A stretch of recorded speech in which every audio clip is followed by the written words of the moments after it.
After 10 years, nagkita-kita kami magkakapatid dito sa Taiwan. Mukhang Taiwan ba to o mukhang Maynila? Dito kami nagstay sa bahay ng kapatid ko kasi libre. Wala kasi kaming pang hotel.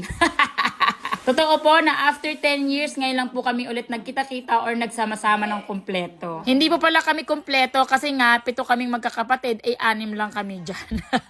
Kulang pala ng isa. Pasaway kasi yon kaya hindi sumasama.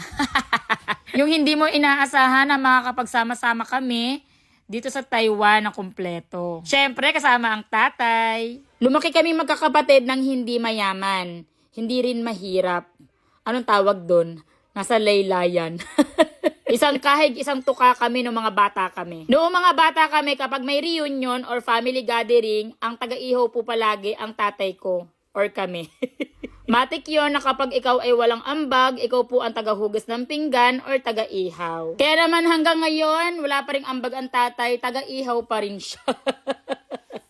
At ang inay ang tagahugas ng pinggan.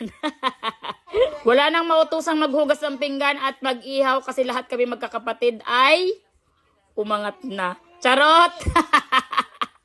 Okay, change the topic na tayo. At etong kapatid ko na nakatira dito sa Taiwan ay may 2 motor. Ang ingay nung nasa likod ko.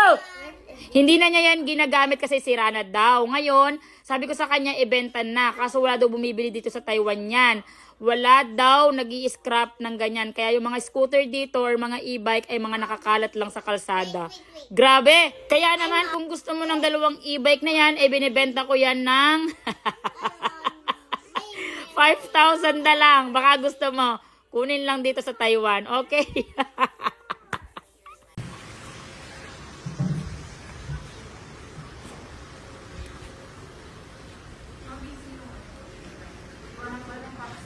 Parang Japan.